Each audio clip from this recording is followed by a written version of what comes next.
नमस्कार दोस्तों, आज के इस वीडियो में मैं आप लोगों को बृहस्पतिवार व्रत की कथा सुनाऊंगी। चलिए कथा को शुरू करते हैं। भारतवर्ष में एक प्रतापी और दानी राजा राज्य करता था। वह नित्य गरीबों और ब्राह्मणों की सहायता करता था, परंतु यह सब बात उसकी रानी को अच्छी नहीं लगती। वह न गरीबों को दान देती और न ही भगवान का पूजन करती थी। राजा को भी दान देने से मना किया करती थी। एक दिन राजा शिकार खेलने वन को गए हुए थे, तो रानी महल में अकेली थी।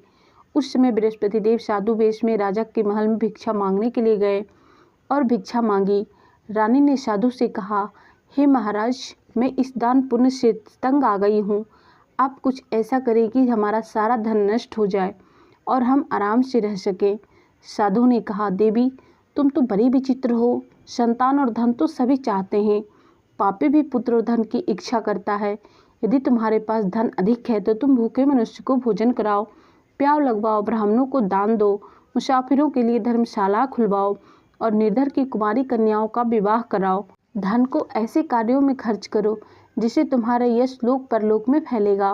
परंतु रानी पर उपदेश का कोई प्रभाव ना पड़ा। वह बोली, महाराज, आप मुझे कुछ ना समझाए। मैं ऐसा धन नहीं चाहती जो मैं हर जगह बांटती फिरूं। साधु ने उत्तर दिया, यदि तुम्हारी ऐसी इच्छा है तो तुम ऐसा करना कि बृहस्पतिवार के घर को लीप कर पीली मिट्टी से अपना सिर धोकर स्नान करना, भट्टी चढ़ाकर कपड़े धोना। ऐसा करने से आपका सारा धन नष्ट हो जाएगा। इतना कहकर वह साधु महाराज वहाँ से अंतर्ध्यान हो गए। साधु के अनुसार कही बातों को पूरा करते हुए रानी को केवल 3 बृहस्पतिवार ही बीते थे कि उसकी समस्त धन संपत्ति नष्ट हो गई। भोजन के लिए भी राजा का परिवार तरसने लगा। एक दिन राजा ने अपनी रानी से बोला, हे रानी, तुम यहीं रहो, मैं दूसरे देश को जाता हूँ, क्योंकि यहाँ पर सभी लोग मुझे जानते हैं, इसलिए मैं यहाँ कोई छोटा कार्य नहीं कर सकता। ऐसा कहकर राजा प्रदेश चला गया और वह वहाँ जंगल से लकड़ी काट कर लाता और शहर में बेचता। इस तरह वह अपना जीवन व्यतीत करने लगा। उधर राजा के प्रदेश जाते ही रानी और दासी दुखी रहने लगे। एक बार जब रानी और दासी को 7 दिन तक बिना भोजन के रहना पड़ा, तो रानी ने अपनी दासी से कहा, हे दासी, पास के ही नगर में मेरी बहन रहती है, वो बड़ी धनवान है, तू उसके पास जा और कुछ ले आता कि थोड़ी बहुत गुजर बसर हो जाएगा। दासी रानी की बहन के पास गई। उस दिन गुरुवार था। रानी की बहन उस समय बृहस्पतिवार व्रत की कथा सुन रही थी। दासी ने रानी की बहन को अपनी रानी का संदेश दिया, लेकिन रानी की बड़ी बहन ने कोई उत्तर नहीं दिया। जब दासी को रानी की बहन से कोई उत्तर नहीं मिला तो वह बहुत दुखी हुई और उसे क्रोध भी आया। दासी ने वापस आकर रानी को सारी बात बता दी। सुनकर रानी ने अपने भाग्य को कोसा। उधर रानी की बहन ने सोचा कि मेरी बहन की दासी आई थी, परंतु मैं उसे नहीं बोली, इससे वह बहुत दुखी हुई होगी। अतः कथा सुन और पूजन समाप्त करके वह अपनी बहन के घर आई और कहने लगी, हे बहन, मैं बृहस्पतिवार का व्रत कर रही थी। तुम्हारी दासी हमारे घर गई थी, परंतु जब तक कथा होती है तब तक हम लोग ना उठते हैं और ना ही बोलते हैं, इसलिए मैं नहीं बोली। कहो दासी क्यों गई थी? रानी बोली, बहन, तुमसे क्या छिपाऊं, हमारे घर में अनाज तक नहीं था। ऐसा कहते कहते रानी की आंखें भर आई। उसने दासी समेत पिछले 7 दिनों से भूखे रहने तक की बात अपनी बहन को विस्तार पूर्वक सुना दी। रानी की बहन बोली, देखो बहन, भगवान बृहस्पति देव सबकी मनोकामना पूर्ण करते हैं। देखो, शायद तुम्हारे घर में अनाज रखा हो। पहले तो रानी को विश्वास नहीं हुआ, पर बहन के आग्रह करने पर उसने अपनी दासी को अंदर भेजा तो उसे सचमुच अनाज से भरा एक घड़ा मिल गया। यह देखकर दासी को बड़ी हैरानी हुई। दासी रानी से कहने लगी, हे रानी, जब हमको अन्न नहीं मिलता है तो हम व्रत ही करते हैं, इसलिए क्यों न इनसे व्रत और कथा की विधि पूछ ली जाए ताकि हम भी व्रत कर सके। तब रानी ने अपनी बहन से बृहस्पतिवार व्रत के बारे में पूछा।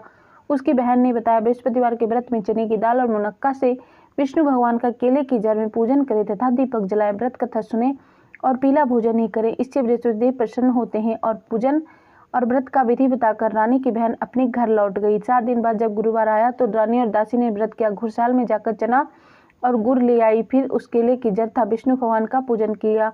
अब पीला भोजन कहाँ से आए, इस बात को लेकर दोनों बहुत दुखी हो चूंकि उन्होंने व्रत रखा था, इसलिए बृहस्पति देव उनसे प्रसन्न थे। इसलिए वे एक साधारण व्यक्ति के रूप में 2 थालों में सुंदर पीला भोजन लेकर आए और दासी को देकर बोले, हे दासी, यह भोजन तुम्हारे और रानी के लिए है। भोजन पाकर दासी प्रसन्न हुई और रानी के साथ मिलकर भोजन ग्रहण किया।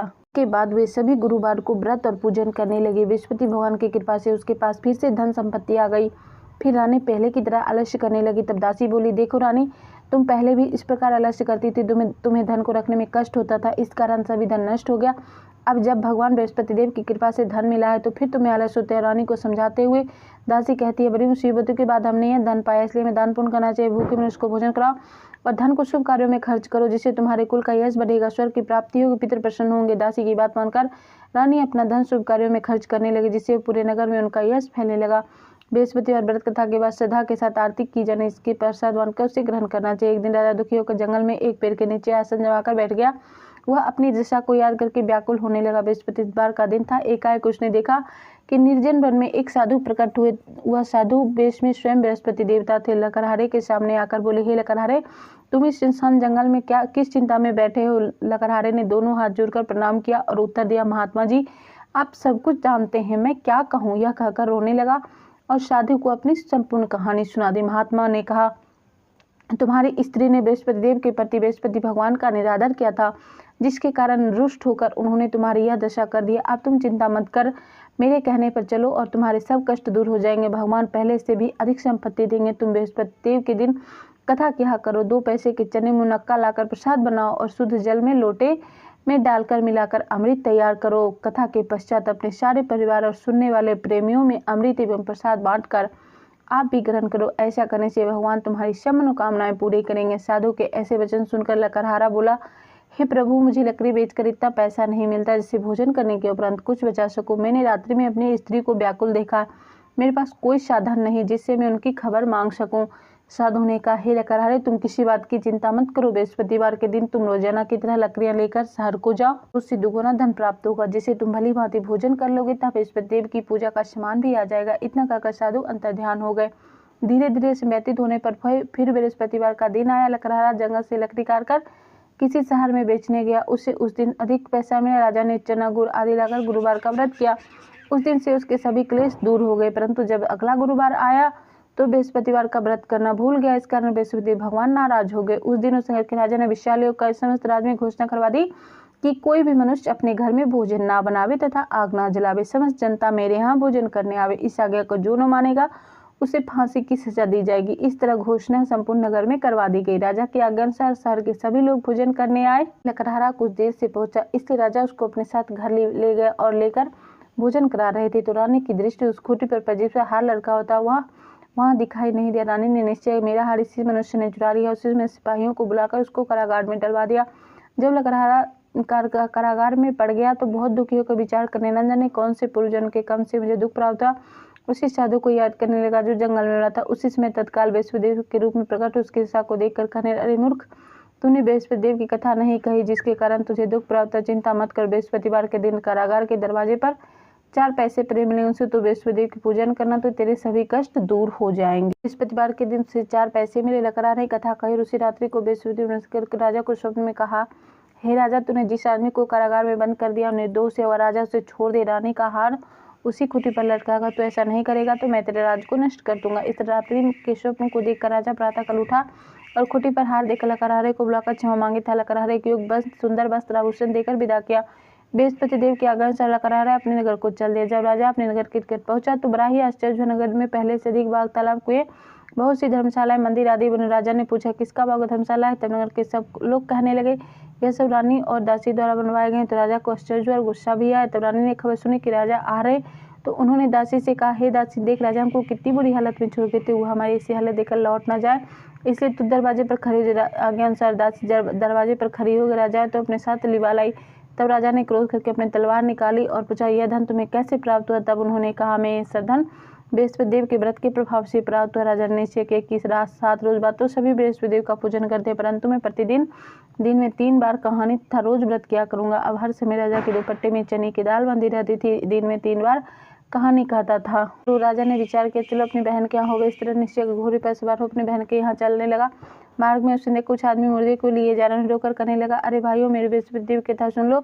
वे बोले, लो, हमारा तो आदमी मर गया, इसको तो अपनी कथा की परी है। परंतु कुछ आदमी बोले, अच्छा कहो, हम तुम्हारी कथा भी सुनेंगे। राजा ने दाल निकाली और जब कथा आधी हुई तो मुर्दा हिलने लगा। जब कथा समाप्त हुई तो राम नाम करते हुए मुर्दा खड़ा हो गया। आगे मार्ग में उसे किसान खेत में हल चलाता मिला। राजा ने उसे देखकर बोला, अरे भाई, मेरी बृहस्पतिवार की कथा सुन लो। किसान बोला, जब तक मैं तेरी कथा सुनूंगा तब तक चारा रहिया खेत जोत लूंगा। जा अपनी कथा किसी और को सुनाना।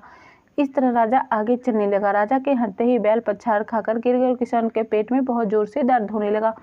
उसी समय उसकी माँ रोटी लेकर आई। उसने जब यह देखा तो अपने पुत्र से सब हाल पूछा। बेटे ने सभी हाल कह दिया तो बुढ़िया दौड़ी दौड़ी उस घुड़सवार के पास गई, बोली, मैं तेरी कथा सुनूंगी, तू अपनी कथा मेरे खेत पर चलकर ही खाना। राजा ने बुढ़िया के खेत पर जाकर कथा कही, जिसके सुनते ही बैल खड़े हो गए और किसान के पेट का दर्द भी बंद हो गया। राजा अपनी बहन के घर पहुंचा। बहन ने भाई की खूब मेहमानी की। दूसरे दिन प्रातः काल जगा तो देखा सब लोग भोजन कर रहे हैं। राजा ने अपनी बहन से कहा, ऐसा कोई मनुष्य जिससे भोजन नहीं किया हो, मेरी बृहस्पतिवार की कथा सुन ले। बहन बोली, भैया यह देश ऐसा ही है, पहले यहाँ के लोग भोजन करते हैं, बाद में कोई अन्य काम करते हैं। अगर पड़ोस में कोई हो तो देख आती हो। ऐसा कहकर वह देखने चली गई, परंतु उसे ऐसा कोई व्यक्ति नहीं मिला जिसे भोजन न किया हो। अतः वह एक कुम्हार के घर, जिसका लड़का बीमार था, उसे मालूम हुआ उसके यहाँ 3 दिन से किसी ने भोजन नहीं किया। रानी ने अपने भाई की कथा सुनने के लिए कुम्हार से कहा। वह तैयार हो गया। राजा ने जाकर बृहस्पतिवार की कथा कही, जिसको सुनकर उसका लड़का ठीक हो गया। अब तो राजा की प्रशंसा ने एक रोज राजा ने अपनी बहन से कहा, हे बहन, मैं अपने घर को जाऊंगा, तुम भी तैयार हो जाओ। राजा की बहन ने अपनी सास से कहा। सास ने कहा, चली जा, परंतु अपने लड़के को मत ले जाना, क्योंकि तेरे भाई की कोई औलाद नहीं है। बहन ने अपने भाई से कहा, भैया मैं तो चलूंगी, परंतु कोई बालक नहीं जाएगा। राजा बोला, जब कोई बालक नहीं चलेगा तो तुम जाकर ही क्या करोगी। बड़े दुखी मन से राजा अपने नगर को लौट आया।